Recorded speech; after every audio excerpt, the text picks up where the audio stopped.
rappelez, vous êtes l'équipage entièrement féminin, le seul équipage féminin de cette concentration de véhicules d'époque qu'on a appelé l'historique des cimes. Voilà. Alors, qui a eu l'idée de participer à cette manifestation? C'est moi. Oui. Évidemment. Donc, oui, parce que j'ai cru comprendre qu'il y avait donc ces cimes historiques et je me suis dit pourquoi pas. En fait, j'ai envie d'aller voir. Je suis curieuse Oui. de ce qui passait. Et Et puis tu partages cette aventure avec ta fille. voilà. Hein? Ouais. Voilà. Donc, Alors. en fait, j'ai deux filles. Oui. Et le choix était peut-être difficile. Oui. Et l'une et l'autre voulaient le faire. D'accord. Et j'ai pris la grande. La petite sera en plein examen.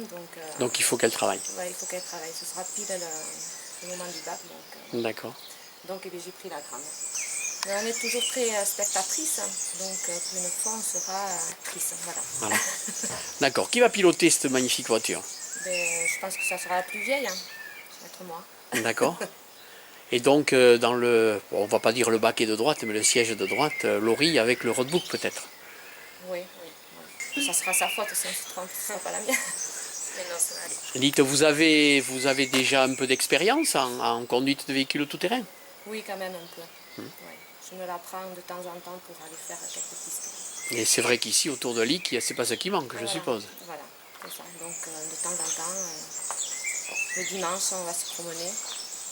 Même s'il ne faut pas trop les emprunter, on les emprunte un peu quand même. Voilà, la voiture est prête ou non?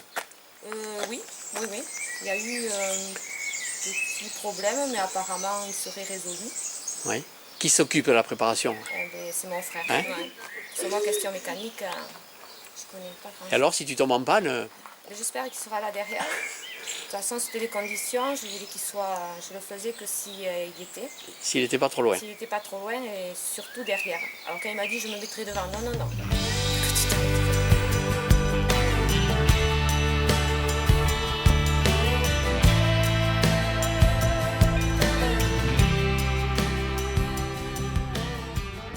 C'est papa qui l'avait acheté à Lousteau à l'époque, en 80, et elle venait des domaines, quoi. Domaine de l'armée, et il avait tout démonté et tout remonté. Voilà. Et maintenant, moi, j'essaye d'entretenir. Oui. Mécaniquement, moi, je ne suis pas spécialiste vraiment, mais bon, j'essaye de l'entretenir. Elle est dans sa configuration d'origine? Oui. Oui. Le moteur, tout ça, c'est... Le moteur, tout est une ancienne Jeep de radio. Elle est équipée de tout l'allumage, tout est blindé. Oui. C'est une 24 volts. Oui. Et voilà, après, bon, caractéristique, non, c'est une Jeep normale. Et pourquoi y avait-il une Jeep ici à la maison? Même, ouais, il y avait une Jeep. Même Il y en avait peut-être même plusieurs. Elle était arrivée un peu tard, quoi. Ouais. Et bien, disons que papa a préparé les Jeeps d'Arnaud et de Jugé à l'époque, quand il courait. Et lui n'en avait pas. Lui, il se faisait toujours prêter une Jeep pour faire l'assistance. Et puis un jour, bah, j'ai pas de Jeep, et puis il s'est décidé, il en a acheté. Mais bon, tout son truc de rallye était fini, quoi. Ouais. De l'assistance de Jugé, d'Arnaud, c'était fini. Un spectateur, après, il faisait, et un commissaire aussi, il a fait.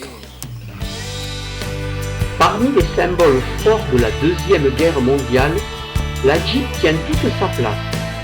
C'est un véhicule léger de reconnaissance dont l'armée américaine a souhaité se doter dès 1941. Un minuscule constructeur, Bantam, parvient à tenir les délais très courts de conception. Malheureusement, cette firme n'a pas la capacité de produire les quantités attendues.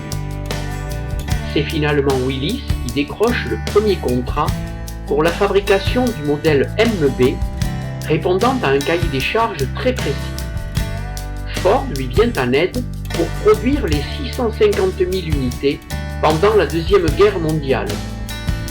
Ce petit véhicule à tout faire, doté d'un moteur essence de 60 chevaux, va être utilisé par une grande majorité des armées après la guerre.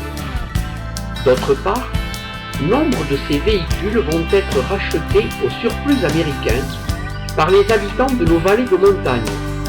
Et c'est sur l'idée de Sauveur-Bouchette, préoccupé par le désenclavement de la vallée de la Soule, que la Jeep va devenir la pionnière du rallye des cimes. Le nom des Tchécopards est quand même intimement lié au rallye des cimes, entre Jean et Jugé. Tu as des souvenirs de cette époque-là?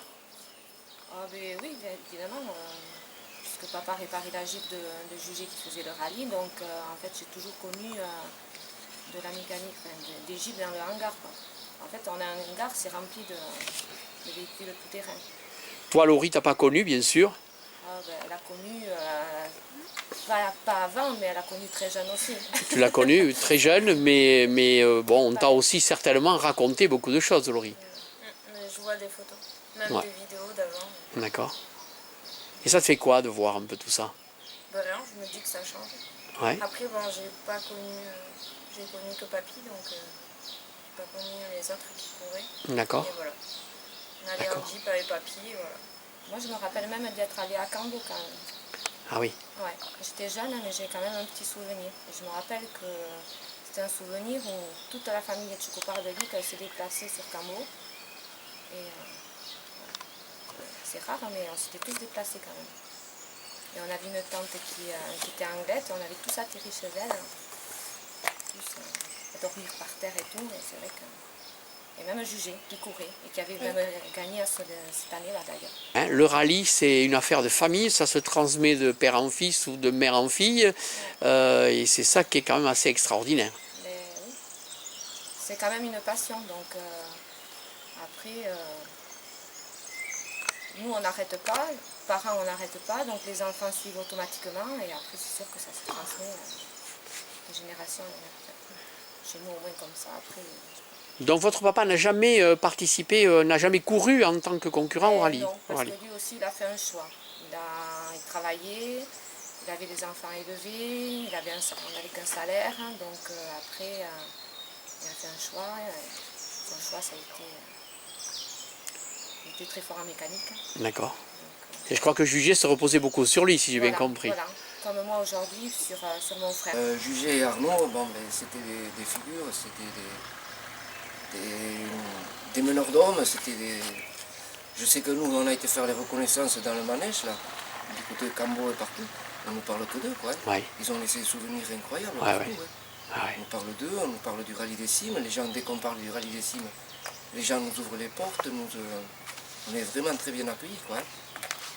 Là, ce rallye a laissé beaucoup de bons souvenirs pour moi, hein. Ah ouais. Ici aussi, d'ailleurs. Oui, bien sûr. Bon, Jugé a participé à de nombreux rallyes des cimes, il a un palmarès quand même assez, Oui, assez intéressant. Je ne sais pas combien de rallyes il a participé. Voilà. Il en a gagné 3. Voilà. Les places secondes, je ne sais pas non plus combien il en a fait. Son palmarès, je ne connais pas. J'ai pas relevé. On n'a pas relevé les classements, quoi. Ouais. Je sais qu'il a fini avec sa Jeep, c'était en 86. Ouais. C'était son dernier rallye avec sa Jeep. Après, je sais qu'il a continué avec Bergerot, avec le Cournil, il a fait des ouvertures aussi. Ouais.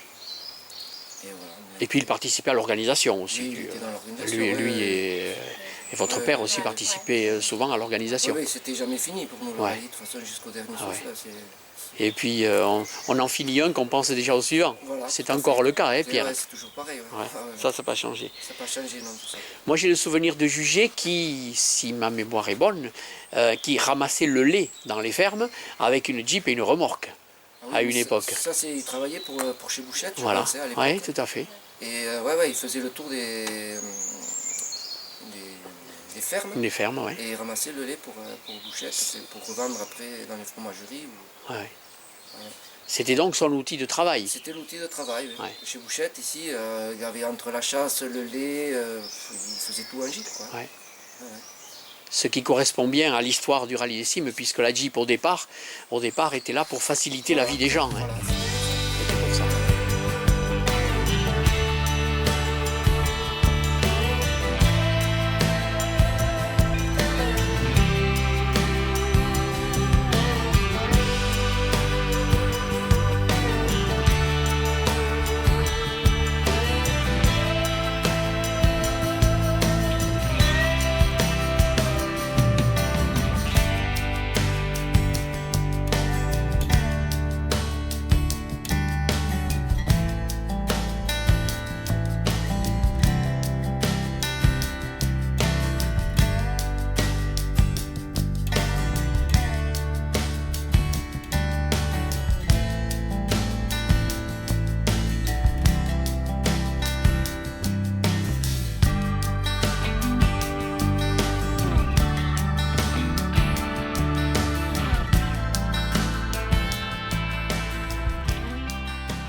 bon, vous avez parlé de passion familiale, mais vous allez retrouver quand même tous la grande famille du tout-terrain et la grande famille du Rallye des Cimes, avec des figures connues, des figures moins connues, des anonymes, mais aussi certainement beaucoup d'histoires à partager.